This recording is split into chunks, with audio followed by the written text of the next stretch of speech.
On ne connaît jamais vraiment ses enfants tant qu'on n'a pas enterré leur père. C'est là que les loups retirent tard leur peau de mouton. Le cimetière de Passy est centré noyé sous une brume épaisse, une nappe de grisaille qui semble figer le temps et les visages. Marguerite se tient immobile, une silhouette d'ébène contre le marbre froid. Le vent d'hiver s'engouffre sous son manteau de laine bouillie, mais elle ne frissonne pas. Elle regarde le cercueil de Jean-Pierre, son époux depuis 42 ans, descendre lentement dans la fosse béante. Le bruit des sangles de cuir qui coulissent contre le bois verni est le seul battement de cœur de cette scène. Marguerite fixe la plaque de cuivre. Jean-Pierre Lefebvre, 1954 à 2026. À côté d'elle, sa fille Isabelle ajuste machinalement son foulard de soie. Isabelle ne pleure pas. Elle regarde l'écran de son téléphone toutes les 3 minutes. Elle semble pressée que la terre recouvre enfin l'homme qui lui a tout donné, pour passer à l'étape suivante. La cérémonie s'achève dans un silence de plomb. Quelques poignées de terre frappent le couvercle du cercueil avec un son sourd, mat, définitif. Marguerite serre son sac à main contre sa poitrine. Elle sent le poids des clés de l'appartement de l'avenue Montaigne au fond de la doublure. C'est son ancrage, son refuge. Isabelle se tourne vers elle, un sourire glacé aux lèvres, dépourvu de la moindre trace de deuil. « Je dois y aller, maman. Des impératifs au bureau. Prends un taxi, d'accord ? On se parle demain. » Elle ne l'embrasse pas. Elle s'éloigne, ses talons aiguilles claquant sur les pavés humides du cimetière, un bruit sec comme des coups de feu étouffés. Marguerite reste seule devant la tombe. Elle attend que les fossoyeurs terminent leur travail. Elle observe la pelle soulever la terre meuble, l'odeur de l'humus et de la décomposition montant jusqu'à elle. Elle pense à la solitude qui l'attend, mais elle n'a pas peur. Elle a besoin de retrouver l'odeur du tabac froid de Jean-Pierre et le confort de son fauteuil en cuir. Le trajet en taxi dure une éternité. Paris est une ville de fantômes sous la pluie. Marguerite regarde les vitrines des magasins de luxe sans les voir. Le chauffeur ne dit rien. Le tic-tac du compteur est un métronome qui scande sa déchéance invisible. Arrivée devant l'immeuble, elle paie avec une main tremblante. Elle gravit les marches du grand escalier en colimaçon. Chaque marche est une épreuve pour ses genoux usés. Elle arrive au 3e étage. La porte massive en chêne se dresse devant elle. Elle sort son trousseau. Elle insère la clé dans la serrure. Elle pousse. La clé ne rentre pas. Elle vérifie le panneton. C'est la bonne clé. Elle réessaie plus fermement. Le métal bute contre un obstacle invisible. Elle lève les yeux et remarque l'éclat trop vif du cylindre. La serrure est neuve. Elle n'a pas été huilée. Elle a été changée il y a quelques heures à peine alors qu'elle jetait une rose blanche sur le cercueil de son mari. Marguerite frappe à la porte, un coup lent, puis deux. Le son est étouffé par l'épaisseur du bois. Elle attend. Elle entend des bruits de pas à l'intérieur. Des pas rapides, nerveux. Puis le silence. Elle frappe plus fort, ses articulations blanchissant sous l'effort. « Isabelle, c'est maman, ouvre-moi, ma clé ne fonctionne plus. » Un loquet glisse. La porte s'entr'ouvre de quelques centimètres, retenue par une chaîne de sécurité que Jean-Pierre n'utilisait jamais. Le visage d'Isabelle apparaît dans l'entrebâillure. Ses yeux sont durs, fixés sur un point imaginaire derrière l'épaule de sa mère. Elle ne laisse passer aucune émotion.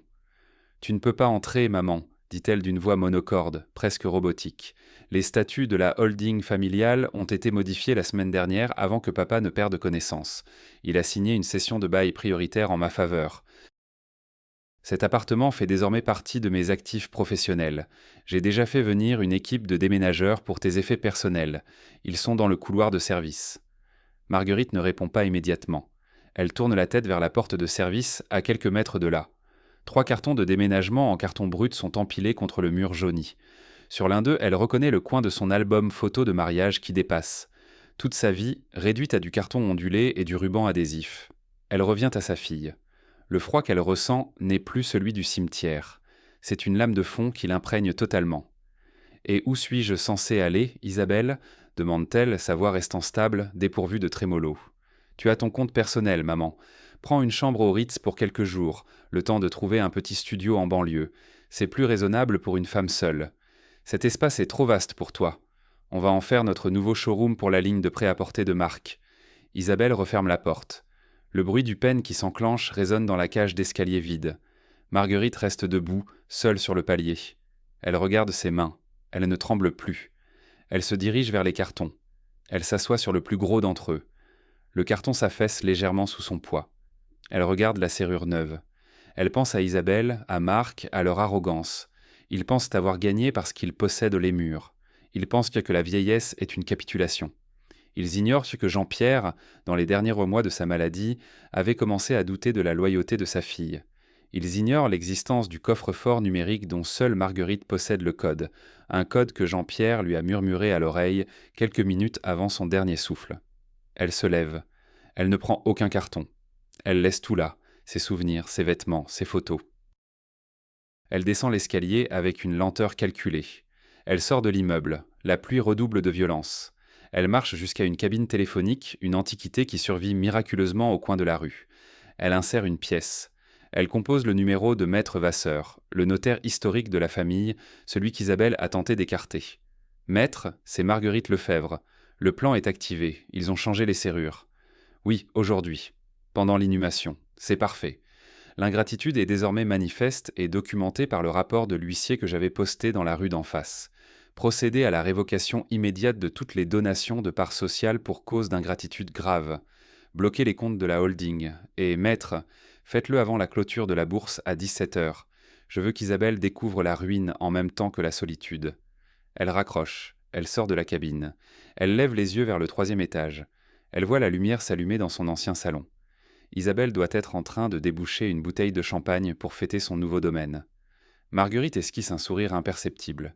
Elle se dirige vers une petite brasserie. Elle commande un café noir. Elle attend. Elle n'a plus de maison, mais elle possède désormais le destin de ceux qui l'ont trahi. Le mécanisme est enclenché. Il est silencieux, invisible et d'une précision chirurgicale. La vengeance ne demande pas de cris. Elle demande de la patience et un bon avocat. Mardi, 16h12. La pluie ne tombe plus, elle s'écrase contre les pavés de l'avenue Montaigne avec une régularité de métronome. Marguerite est assise à l'arrière d'un taxi, immobile. Ses mains sont jointes sur son sac à main en cuir de crocodile, un objet d'une autre époque, robuste et rigide. Elle regarde par la fenêtre les silhouettes pressées des passants qui s'abritent sous des parapluies sombres. Le chauffeur ne parle pas. Le seul son dans l'habitacle est le battement des essuie-glaces, gauche, droite. C'est le rythme de son éviction. Elle vient de quitter le cimetière. Elle a laissé Jean-Pierre sous 2 mètres de terre, meuble et froide. Elle s'attendait au vide de la solitude, pas au vide de son propre foyer. Le taxi s'arrête devant le numéro 12. Marguerite paie la course avec des pièces qu'elle aligne avec soin sur le rebord du siège. Elle descend. Elle lève les yeux vers le 3e étage. Les rideaux de velours crème, qu'elle a choisis elle-même il y a 20 ans, sont tirés. Une lumière crue, inhabituelle, filtre à travers le tissu. Ce n'est pas la lumière tamisée des lampes de chevet de Jean-Pierre. C'est une lumière de bureau, agressive, fonctionnelle. Marguerite gravit les marches. L'escalier de service sent le produit d'entretien bon marché et le renfermer. Elle arrive sur le palier. Elle sort ses clés. C'est un geste qu'elle a répété des milliers de fois. Elle insère la clé. Elle bute. Le cylindre de la serrure est d'un chrome brillant, presque insolent. Il n'y a aucune rayure autour du trou, aucune trace d'usage. C'est une greffe étrangère sur la vieille porte en chêne. Marguerite retire sa clé. Elle la regarde, elle la remet. Elle force un peu. Le métal crie contre le métal, mais rien ne bouge. Elle sent une goutte de sueur froide glisser le long de sa colonne vertébrale. Elle ne panique pas. Elle observe. À côté de la porte, sur le sol carrelé, il y a une trace de sciure de bois très fine. Le serrurier est passé récemment. Probablement pendant que le prêtre récitait l'oraison funèbre. Isabelle n'a pas perdu une seconde. Elle a calculé le temps de trajet entre l'église et le cimetière pour s'assurer que le changement soit définitif avant le retour de sa mère. Marguerite frappe à la porte, un coup sec, osseux. Elle attend.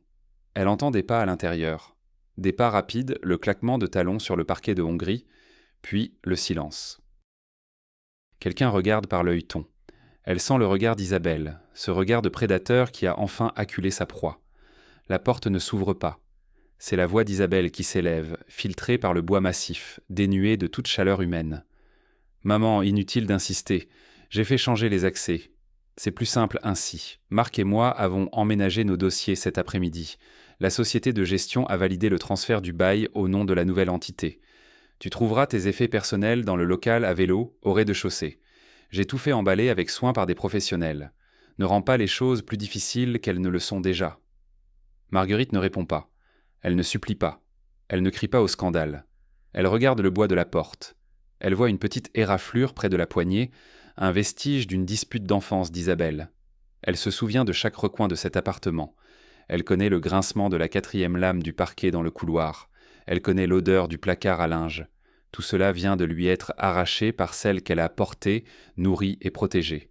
Le choc n'est pas émotionnel, il est physique. Ses poumons semblent se rétrécir. Elle fait un pas en arrière. Elle se tourne vers l'escalier. Elle descend les marches une par une. Elle ne va pas au local à vélo. Elle n'a que faire de ses vêtements de deuil ou de ses vieux livres. Elle sort dans la rue. Elle marche jusqu'à la brasserie au coin de l'avenue. Elle s'assoit à une table dans le fond, loin de la fenêtre. Elle commande un thé noir. Elle sort son carnet d'adresses de son sac. Elle cherche la lettre V. Vasseur, le notaire. Elle se souvient d'une discussion avec Jean-Pierre 3 mois auparavant. Il était fatigué, sa main tremblait, mais son esprit était d'une lucidité coupante. Si elle fait ça, Marguerite, si elle ose toucher à la porte avant que tu n'aies fait ton deuil, alors n'hésite pas. Le document est au prêt. Il attend juste ton signal. Isabelle pense avoir gagné une position stratégique. Elle pense que la possession physique des lieux lui donne le pouvoir légal. Elle ignore que la holding Lefebvre et Fils est régie par une clause de respect mutuel et d'assistance, insérée par Jean-Pierre lui-même dans les statuts révisés. Une clause qui stipule qu'en cas de manquement grave aux obligations filiales, notamment l'expulsion d'un ascendant, la donation-partage est révoquée de plein droit. Isabelle vient de déclencher sa propre ruine en tournant une clé dans une serrure. Marguerite boit son thé. Il est brûlant, mais elle ne sent rien. Elle sort son téléphone, elle compose le numéro. Maître Vasseur, c'est Marguerite. Je suis sur l'avenue Montaigne. Je suis dehors. Oui, elle l'a fait. Elle a changé les serrures pendant l'inhumation. J'ai le reçu du taxi qui prouve l'heure de mon arrivée et le constat d'huissier que vous avez envoyé est en cours, je présume ? Bien. Activez la procédure d'urgence. Je veux que la saisie des parts de la holding soit effective demain, à l'ouverture de la banque. Et maître, ne lui dites rien. Laissez-la s'installer. Laissez-la déballer ses cartons. Je veux qu'elle se croie chez elle une dernière nuit. Elle raccroche. Elle regarde sa tasse vide. Elle sent une force nouvelle l'envahir. Ce n'est pas de la colère, c'est de la justice. Elle se lève, laisse un billet sur la table et sort de la brasserie. Elle prend une chambre dans l'hôtel d'en face, celui qui a vue sur ses propres fenêtres. Elle s'installe dans le fauteuil près de la fenêtre de sa chambre d'hôtel. Elle éteint la lumière. Elle regarde son appartement, là-bas, au 3e étage. Elle voit les silhouettes d'Isabelle et de Marc qui s'agitent derrière les rideaux. Ils boivent du vin, ils rient, ils célèbrent leur victoire. Marguerite attend. Elle a toute la nuit, elle a tout son temps. Elle regarde la pluie recommencer à tomber sur Paris. Elle laisse le témoin silencieux de leur chute imminente. Demain, à 9h, le monde d'Isabelle s'arrêtera de tourner. Le champagne de ce soir aura un goût de cendre demain matin. La caméra reste fixée sur le visage de Marguerite, éclairée par les néons de la rue, d'une immobilité de statue. Mercredi, 8h45. Marguerite est réveillée depuis longtemps. Elle n'a pas défait le lit de la chambre d'hôtel. Elle est restée assise dans le fauteuil cabriolet, face à la fenêtre, enveloppée dans son manteau de laine. Ses yeux n'ont pas quitté le 3e étage de l'immeuble d'en face. Elle a vu les lumières s'éteindre tard dans la nuit, puis se rallumer à l'aube. Elle imagine l'odeur du café frais dans sa cuisine, celle qu'Isabelle prépare sans doute avec une insouciance criminelle. Marguerite sort son poudrier de son sac. Elle ajuste son visage dans le petit miroir circulaire. Elle ne cherche pas à paraître plus jeune, elle cherche à paraître implacable. Le téléphone de la chambre sonne. C'est Maître Vasseur. Sa voix est un murmure de papier froissé, sec et précis. Madame Lefebvre, la requête en référé a été déposée à l'ouverture du greffe. Le juge a signé l'ordonnance de blocage conservatoire. La banque a reçu la notification par voie électronique à 8h précises. Les cartes de société et les comptes personnels de votre fille, rattachés à la holding, sont désormais inopérants. La procédure de révocation des donations pour ingratitude est officiellement inscrite au rôle. Vous pouvez descendre. Marguerite ne répond que par un léger soupir de soulagement. Elle raccroche. Elle lisse sa jupe. Elle quitte la chambre sans un regard en arrière. Elle traverse l'avenue. L'air est vif, chargé de l'humidité de la Seine toute proche. Elle entre dans l'immeuble. Le concierge, M. Bernard, baisse les yeux quand il la voit passer. Il sait.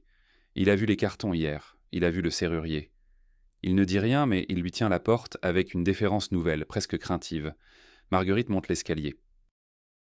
Elle arrive sur le palier. Elle n'essaie pas d'ouvrir la porte. Elle s'adosse au mur d'en face, les bras croisés, et elle attend. Elle écoute les bruits de la vie domestique qui lui a été volée. À 9h12, le drame commence. La porte s'ouvre brusquement. Isabelle sort en trombe, vêtue d'un tailleur pantalon gris fer, son téléphone portable collé à l'oreille. Elle ne voit pas sa mère tout de suite. Elle hurle dans l'appareil, sa voix montant dans les aigus, brisant le silence feutré du palier. Comment ça, refuser? C'est impossible, vérifiez à nouveau. C'est la carte de la holding Lefebvre. Il y a plus de 2 millions sur ce compte courant. Faites votre travail. Elle s'arrête net en voyant Marguerite. Elle se fige, le téléphone toujours en main. Qu'est-ce que tu fais là, maman? Je t'ai dit que les cartons étaient en bas. Ne m'oblige pas à appeler la sécurité de l'immeuble. Marguerite ne bouge pas d'un millimètre.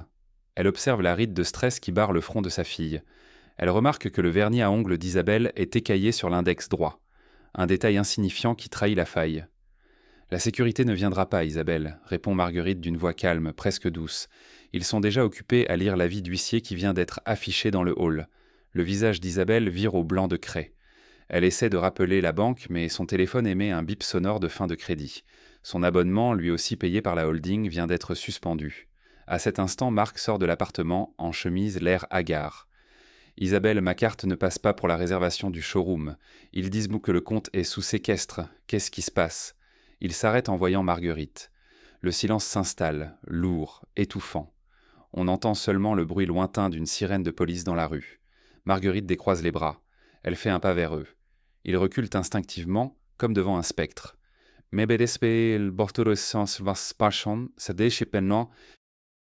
C'est à nous, bafouille Marc. Jean-Pierre a signé les papiers. On a les actes. Jean-Pierre a signé des actes de donation, intervient Marguerite. Et la loi française, dans sa grande sagesse, prévoit que ce que l'on donne, on peut le reprendre si le donataire se montre indigne. Changez les serrures le jour de l'enterrement de celui qui vous a tout offert. C'est la définition légale de l'ingratitude, mes enfants. Isabelle tente de reprendre contenance. Elle ricane, un rire nerveux qui sonne faux sous les moulures du plafond. Tu bluffes. Une procédure comme ça prend des années. On a le temps de vendre les actifs, de liquider la holding. On sera loin avant que tu n'aies un jugement. Marguerite sort de son sac un document plié en 4. Elle le lui tend. C'est une copie de l'ordonnance de saisie conservatoire immédiate. Tout est bloqué. Les comptes, les titres, les biens immobiliers. Ils n'ont plus accès à un centime. Ils possèdent un appartement de 300 mètres carrés, mais ils n'ont plus de quoi s'acheter un ticket de métro. C'est le début de l'effondrement. Marguerite regarde sa fille réaliser l'ampleur du désastre. Ce n'est pas seulement l'appartement qu'elle perd, c'est tout son train de vie, son entreprise de mode fragile qui ne survit que grâce aux injections de capital de la holding, son statut social. Isabelle regarde la serrure qu'elle a fait poser hier. Elle réalise que cette petite pièce de métal est devenue le verrou de sa propre prison. Elle n'a plus d'argent pour payer le serrurier, ni l'électricité qui sera coupée dans 48 heures pour défaut de paiement. Marguerite se détourne, elle descend les marches.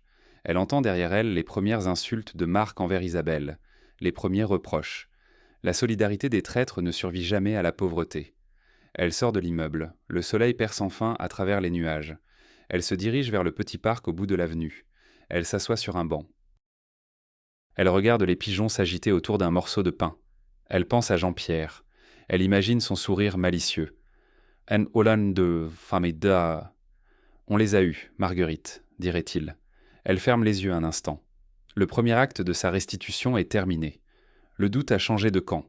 Elle sait qu'Isabelle va essayer de lutter, d'appeler des avocats qu'elle ne pourra pas payer, de solliciter des amis qui lui tourneront le dos dès qu'ils apprendront la saisie. Marguerite a tout prévu. Elle a passé 40 ans à gérer la comptabilité de Jean-Pierre dans l'ombre. Elle connaît chaque faille, chaque recoin du droit successoral. Elle n'est plus une mère éplorée. Elle est une créancière sans pitié. Elle attend que la faim et le froid fassent leur œuvre dans l'appartement aux serrures neuves.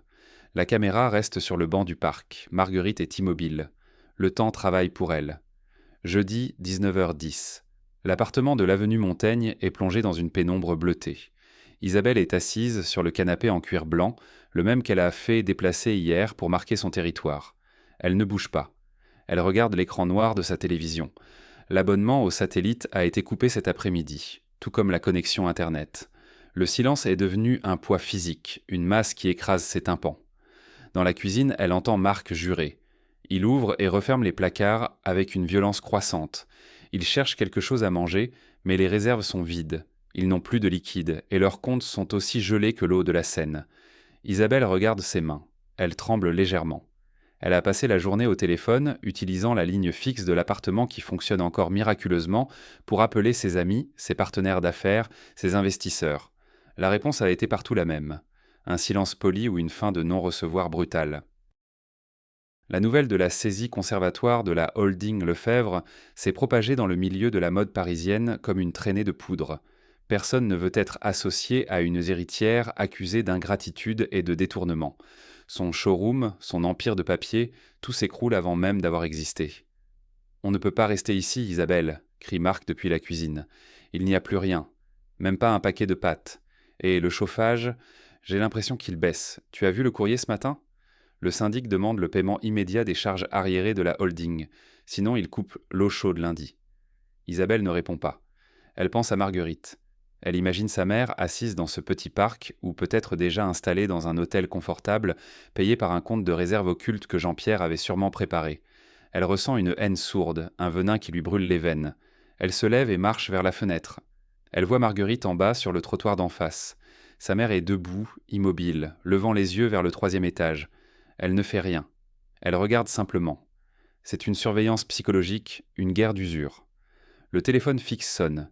Isabelle se précipite, espérant un miracle. C'est Maître Vasseur.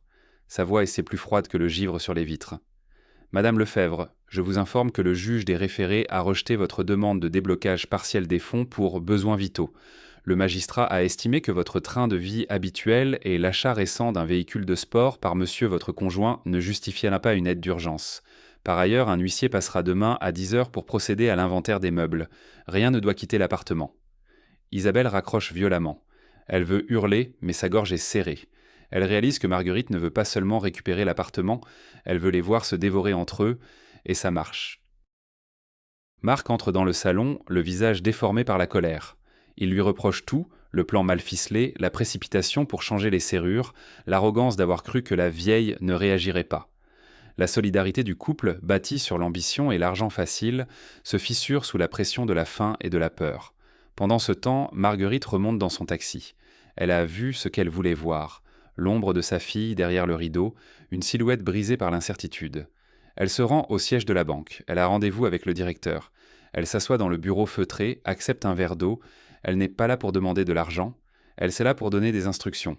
« Je souhaite que vous proposiez un rachat de crédit à Monsieur Marc, dit-elle d'un ton neutre. Un rachat assorti d'une hypothèque sur ses propres biens personnels en province. Faites-lui croire que c'est une issue de secours. » Le directeur hoche la tête. Il comprend. C'est un piège financier. En acceptant ce prêt pour payer ses dettes immédiates, Marc va lier son propre patrimoine à la holding moribonde d'Isabelle. Si elle coule, il coule avec elle, totalement, sans issue de secours. Marguerite sort de la banque. Elle respire l'air froid de la soirée.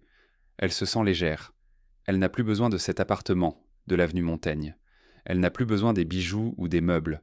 Elle a besoin de voir la logique de l'ingratitude aller jusqu'à son terme naturel, la destruction de tout ce que les traîtres chérissent. Elle retourne à son hôtel. Elle commande un dîner frugal en room service. Elle mange avec appétit. Elle regarde les informations à la télévision. Elle voit une brève sur la crise dans le secteur du prêt-à-porter de luxe. Elle sourit. La nuit tombe sur Paris. Au 3e étage de l'avenue Montaigne, Isabelle et Marc se disputent dans le noir pour économiser les dernières lueurs des ampoules qu'ils n'osent plus allumer. Ils ont la possession des lieux, mais ils n'ont plus la maîtrise de leur destin. Les enjeux ont changé. Il ne s'agit plus d'héritage, il s'agit de survie. Et dans ce domaine, Marguerite, qui a connu les privations de l'après-guerre, a une avance infinie sur eux. La caméra reste fixée sur la façade de l'immeuble. Une par une, les fenêtres s'éteignent. Le piège est désormais hermétique. Принято. Переходим к части 5. Эффект ДНА. All is lost. Это момент окончательного крушения. Дети осознают, что их план не просто провалился, а стал их собственной ловушкой. Камера фиксирует пустые углы, грязную посуду и холодный свет из окна, выходящего на триумфальную арку их позора. Partie 5. L'effet basse-fonde. All is lost. Le silence d'un appartement vide est plus assourdissant que les cris de ceux qu'on en a chassés. Vendredi 10h05. Le son de la sonnette retentit. C'est un bruit sec, électrique qui semble vibrer dans les os d'Isabelle. Elle est assise par terre, dans l'entrée, le dos contre le bois de la porte qu'elle a fait verrouiller il y a 3 jours. Elle n'a pas dormi. Ses cheveux sont ternes, son tailleur est froissé. À côté d'elle, Marc est prostré sur une chaise de cuisine, la tête dans les mains. Ils n'ont plus d'électricité depuis ce matin. Le réfrigérateur a cessé de ronronner, laissant place à une odeur de décomposition légère qui s'échappe des produits laitiers périmés. « Ouvrez, au nom de la loi !» Huissier de justice tonne une voix de l'autre côté du battant. Isabelle ne bouge pas. Elle serre ses genoux contre sa poitrine. Elle entend le cliquetis de la serrure. Elle réalise avec une horreur glaciale que l'huissier possède un double des clés, fourni par la fondation à laquelle Marguerite a délégué la gestion des actifs. La porte s'ouvre lentement. La chaîne de sécurité, celle qu'Isabelle avait installée pour exclure sa mère, saute sous la pression d'un simple tournevis. La lumière du palier inonde l'entrée sombre. L'huissier entre, suivi de 2 agents de police et d'un serrurier. L'inventaire commence. C'est une procédure chirurgicale dénuée de tout sentiment. L'huissier marche de pièce en pièce, dictant ses notes dans un enregistreur numérique. Un canapé en cuir blanc, griffé, une table de salle à manger en merisier, tachée, un lustre en cristal, fonctionnel. Isabelle regarde ces hommes manipuler ces objets, ces symboles de réussite, avec une indifférence totale. Ils apposent des scellés sur les meubles de valeur. Ils ne sont plus chez eux. Ils sont dans un entrepôt de dettes. « Madame Lefebvre, dit l'huissier en s'arrêtant devant elle sans la regarder dans les yeux. Vous avez jusqu'à midi pour évacuer les lieux. L'ordonnance d'expulsion immédiate pour occupation sans titre a été validée. Votre bail prioritaire a été annulé rétroactivement pour fraude documentaire. Veuillez prendre vos effets personnels de première nécessité. Le reste sera placé sous séquestre pour garantir le paiement des frais de justice et des arriérés de la holding. » Marc se lève, tente de protester, mais un policier pose une main ferme sur son épaule. Le silence revient. Isabelle se lève à son tour, ses jambes sont lourdes comme du plomb. Elle va dans la chambre. Elle cherche sa valise de luxe, mais elle voit le ruban rouge des scellés qui barre le cuir. Elle ne peut pas l'ouvrir. Elle prend un vieux sac de sport en toile, oublié au fond du placard. Elle y jette quelques vêtements au hasard, une brosse à dents, son chargeur de téléphone qui ne lui sert plus à rien. Elle voit son flacon de parfum sur la coiffeuse. Elle veut le prendre, mais l'huissier l'arrête d'un geste de la main. Tout ce qui est sur cette coiffeuse fait partie de l'inventaire des actifs mobiliers, madame. Elle sort de la chambre, elle traverse le salon. Elle voit Marc qui essaie de cacher une montre de valeur dans sa poche. Le policier lui demande de la reposer sur la table. C'est l'humiliation finale. Ils sont dépouillés de tout, jusqu'à leur dignité la plus intime. Ils descendent l'escalier, suivis par les agents. Dans le hall, M. Bernard, le concierge, les regarde passer. Il ne baisse plus les yeux. Il a un petit sourire de mépris. Il sait que le vent a tourné. Sur le trottoir, la réalité les frappe comme un mur de briques. L'avenue Montaigne continue de vivre sa vie de luxe et d'insouciance. Les voitures passent, les clients entrent chez les couturiers. Isabelle et Marc sont debout avec leurs sacs de sport usés au milieu de la foule élégante. Ils n'ont pas d'argent pour un taxi. Ils n'ont pas d'endroit où aller. La voiture de sport de Marc n'est plus là. Elle a été enlevée par la fourrière 1 heure plus tôt sur ordre de la banque. Isabelle regarde de l'autre côté de la rue. Marguerite est là. Elle est assise à la terrasse de la brasserie, la même où elle s'était réfugiée 3 jours auparavant. Elle boit un thé. Elle porte son manteau noir, impeccable. Elle ne les regarde pas. Elle regarde les feuilles des arbres qui bougent au gré du vent. Elle semble en paix, comme si ces 3 jours n'avaient été qu'une parenthèse nécessaire. Isabelle traverse la rue en courant, ignorant les klaxons.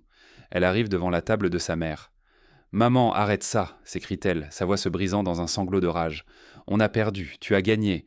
Mais rends-nous au moins de quoi dormir à l'hôtel. On n'a plus rien. Rien. » Marguerite lève lentement les yeux. Elle pose sa tasse sur la soucoupe avec une précision millimétrée. Elle regarde sa fille comme on regarde un insecte curieux, mais sans haine. « Tu as eu l'appartement pour toi seule, Isabelle. Tu as eu les serrures neuves. Tu as eu le silence que tu voulais. Maintenant, tu as la liberté. Celle de recommencer à zéro, sans l'argent de ton père, sans mon aide. C'est ce que tu voulais, n'est-ce pas? Être indépendante ?» Isabelle tombe à genoux sur le trottoir. Elle essaie de prendre la main de sa mère, mais Marguerite retire son bras avec une lenteur calculée. « Ne me touche pas, Isabelle. Tes mains sentent la trahison. Marc a signé les documents de rachat de crédit ce matin, tu le savais? Il a hypothéqué sa maison de campagne pour tenter de sauver sa peau. Il t'a déjà vendu. Vous êtes 2 étrangers qui se détestent, liés par une dette que vous ne rembourserez jamais. » Marguerite se lève. Elle pose quelques pièces sur la table pour payer son thé. Elle ramasse son sac, elle appelle un taxi qui attendait au coin de la rue. Le chauffeur descend pour lui ouvrir la porte. Avant de monter, elle se tourne une dernière fois vers sa fille, qui est toujours prostrée sur le sol. L'appartement sera mis en vente aux enchères la semaine prochaine. L'argent ira à la recherche contre la maladie de Parkinson. C'est ce que Jean-Pierre souhaitait. Adieu Isabelle. Ne me cherche pas. Je n'existe plus pour toi, tout comme tu as cessé d'exister pour moi au moment où la clé a tourné dans cette nouvelle serrure. Le taxi démarre. Isabelle reste seule sur le trottoir, entourée de passants qui l'évident comme une tache sur le décor parfait de l'avenue. Elle regarde le sac de sport à ses pieds. Elle réalise que le fond du sac est troué. Marc est déjà parti, il a disparu dans la foule, cherchant sans doute un moyen de fuir ses propres créanciers. Elle est au fond de l'abîme. Elle a tout pris et elle a tout perdu. La caméra s'élève lentement, fixant la silhouette d'Isabelle qui rétrécit, minuscule et insignifiante, au milieu de la grandeur indifférente de Paris. Lundi, 14h00. La salle des ventes de l'hôtel Drouot est une ruche de murmures et de catalogues que l'on feuillette avec nervosité. L'air y est lourd, saturé par l'odeur du vieux papier et du vernis ancien. Marguerite est assise au dernier rang, à l'écart de l'agitation. Elle porte un chapeau à voilette qui dissimule son regard. Elle observe le commissaire-priseur monter en chaire. Devant lui, sur un écran géant, s'affiche la photo de l'appartement de l'avenue Montaigne. Lot numéro 142. Mise à prix, 3 millions d'euros. Isabelle est là aussi, mais elle ne siège pas parmi les acheteurs. Elle est debout près de la porte de sortie, vêtue d'un imperméable quelconque, les mains enfoncées dans ses poches. Elle regarde son héritage s'évaporer sous le marteau. Elle voit des inconnus, des investisseurs étrangers, des promoteurs sans visage se disputer les murs où elle a grandi. Le prix grimpe, 4 millions, 4 500 000. À chaque coup de marteau virtuel, une part de son identité s'efface. Elle n'est plus l'héritière des Lefebvre. Elle est une débitrice dont le nom figure sur les listes noires des banques de France. Adjugé, s'exclame le commissaire-priseur d'un ton sec. 4 800 000 euros au profit de la Fondation pour la recherche médicale. Le bruit du maillet frappant le bois résonne dans la salle comme une détonation. C'est le son de la fin. Marguerite se lève sans un mot. Elle ne regarde pas sa fille. Elle sort par la porte latérale, celle réservée aux administrateurs. Elle traverse la cour intérieure. Elle sent la fraîcheur de l'air sur son visage. Le solde de la vente, après déduction des frais de justice et des dettes colossales accumulées par Isabelle et Marc, ne laissera rien à ces derniers. La loi de Jean-Pierre a été respectée à la lettre, l'ingratitude a été punie par la dépossession totale. 3 mois plus tard, la caméra se fixe sur une petite maison de plain-pied, quelque part en Bretagne, face à l'Atlantique. Ce n'est pas un palais, c'est une demeure de granit, solide ancrée dans la roche. Marguerite est assise sur la terrasse de bois gris. Elle regarde l'horizon où le gris de la mer se confond avec le gris du ciel. Elle n'a plus de tableau de maître, plus d'argenterie, plus de rideaux de velours. Elle a une table en pin, un lit confortable et le bruit des vagues pour seule compagnie. Elle sort une lettre de son sac, c'est une enveloppe froissée, postée depuis un foyer d'hébergement social à Lyon. Elle reconnaît l'écriture d'Isabelle. Elle ne l'ouvre pas. Elle sait ce qu'elle contient. Des excuses tardives, des demandes d'argent, des plaintes sur la dureté de la vie, des reproches déguisés en remords. Marguerite craque une allumette. Elle approche la flamme du coin de l'enveloppe. Le papier jaunit, se consume, puis s'embrase. Elle regarde les cendres noires s'envoler vers la plage, emportées par le vent du large. Il n'y a plus de colère. Il n'y a plus de lien. Le feu a tout purifié. La caméra recule lentement, montrant la silhouette solitaire de Marguerite, qui devient un point minuscule dans l'immensité du paysage breton. Elle se lève, prend son panier, et se dirige vers le petit sentier qui descend à la mer. Elle marche d'un pas régulier. Elle n'attend plus personne. Elle a accompli son dernier devoir envers Jean-Pierre. Elle a protégé sa mémoire en détruisant ce qui l'avait souillée. À Paris, l'appartement de l'avenue Montaigne est en travaux. Des ouvriers arrachent le parquet, brisent les moulures, jettent les souvenirs au rebut pour transformer l'espace en bureau de luxe anonyme. La serrure qu'Isabelle avait fait poser a été démontée et jetée dans une benne à gravats mêlée à la poussière et au plâtre. Rien ne subsiste de leur passage sinon le silence des comptes soldés. L'épilogue s'affiche en lettres blanches sur le fond sombre de l'océan. On ne hérite pas seulement des biens de ses parents, on hérite aussi de la manière dont on les a aimés. Le générique défile dans un silence absolu. La caméra reste fixée sur l'écume qui se fracasse contre les rochers. La mer lave tout, toujours.